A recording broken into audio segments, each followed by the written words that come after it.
So hey guys, আসসালামু আলাইকুম। তো চলে আসলাম আবার একটা নিউ একটা ব্লগ নিয়ে। তো গাইস, দেখতে পাচ্ছেন আজ কোথায় চলে এসেছি, সোহেল ভাইয়ের ভুয়ে চলে এসেছি। তো ভাই, আপনি সিম কত টাকার বেচলেন তাই বলুন একটু। 40,550 টাকা। তো গাইস, শুনতেই পারলেন আমার ভাই 40,500 টাকা সিম বেচেছে। তো আপনারা যারা লাগাতে চান বা লাগাবেন, তো তারা লাগান, সমস্যা নাই। সিমের আবাদে প্রচুর লাভ, কিন্তু খাটতে হবে, বুঝছেন? না খাটলে পয়সা হবে না। তো গাইজ, আমার ভাই 40,000 টাকা সিম বেচেছে। তো দেখতে পাচ্ছেন সিমের অবস্থা, সুন্দর সিম হয়েছে আমার ভাইয়ের ভুয়ে। তো আপনারা তো দেখতেই পাচ্ছেন সুন্দর সুন্দর ফুল হয়েছে সিমের ভুয়ে। আর এই ফুল মনে দাঁড়িয়ে গেলে তো মনে করেন সিম ধরবে। আর এবারটা মনে হয় যাতে সম্ভব অনেক টাকার সিম বেচবে। 40,500 টাকার মনে করেন সিম বেচা হয়ে গেছে।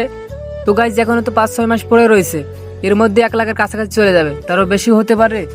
তো গাইজ, দেখতে পাচ্ছেন মানে সিমের ভুয়ে এভাবে কাজ করতে হয়। মানে সিমের লতাগুলো না ছাড়িয়ে দিলে আপনার অসুবিধা হয়, মানে সিম ধরতে চায় না আর পোকা হয়ে যায় আর পচা লাগে বেশিরভাগ। দেখতে পাচ্ছেন এই পাতাগুলো কেটে দিচ্ছে আমার ভাই, মানে পাতায় যে দেখতে পাচ্ছেন না, এই যে কাঁধের পাতাগুলো সব কেটে দিয়েছে, সেই কারণে আরাম হয়ে গেছে। আর দেখেন দেখেন ফুলের গোড়ার পাতাগুলো কেটে দিলে মন করেন বীজগুলো পড়বে, তাহলে আর পচা টচা লাগবে না, পোকাও লাগবে না।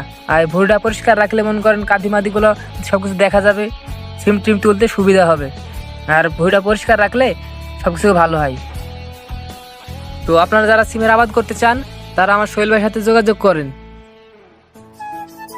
আমার সোহেল ভাই প্রচুর সিমের আবাদ করে, ভাই আমার বিখ্যাত হয়ে গেল, পরাণ চাষি। তো গাছ দেখতে পাচ্ছেন মানে ছোট ছোট জালি নিচ্ছি কেবল।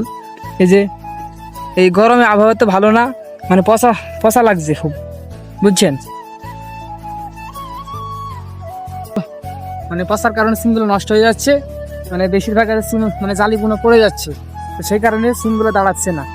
তো বীজ দিচ্ছে মনে হয়। তো কি বীজ দিচ্ছেন চলুন শোনা যাক। তো ভাই মানে এখানে আপনার সিম কতটুক আছে আপনার? 10 কাটা। 10 কাটা। তো গাছ দেখতে পাচ্ছেন মানে 10 কাটা হয়ে আমার ভাই 40,000 টাকা সিম বেচেছে। যদি 1 বিঘে থাকতো তাহলে তো আরো 1 লাখ পার হয়ে যেত। তো গাছ দেখতে পাচ্ছেন ভুঁয়ের সীমানা। আর বিশেষ করে আপনারা মাছাবান দিবেন, মাছাবান দিলে মনে করেন সিমটা ভালো ধরে। সইবানে সিম ধরতে চায় না, আর সব কিছু সুবিধা হয়, বীজটার সুবিধা হয় মাছাবানে। আর তারপরে কি লতা মতা ছড়িয়ে সব কিছু মজা পায়, সিম তোলার সুবিধা হয়, সব কিছু ভালো হয়। সো গাইস, দেখতে পাচ্ছেন মানে কাঁধিতে পচা লেগেছে, পচাগুলো ছড়িয়ে দিচ্ছে যেন ওখান থেকে আর বেশি না লাগে, মানে যতটুকু আছে ওখান থেকে দাঁড়িয়ে যাবে, আর পচা লাগবে না। তো ভাই আপনি কি কি বীজ মানে ইউজ করেন? আমি হলো নোনা বিষ, কপি করম, আটি ভোগ, আর আর ফলন। আর সার টার কিছু দিয়েছেন নাকি?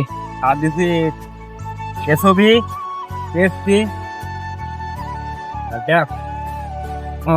গাইস, শুনতে পারলেন আমার ভাইয়ের মুখে যে এই সার দিয়েছে। তো আপনারা ট্রাই করে দেখেন, সিম অনেক ভালো হবে, বুঝছেন? তো আর ভিডিওটা যদি ভাইরাল হয়ে যায় তাহলে আমার ভাইয়ের সাথে সবাই দেখা করতে এসেন।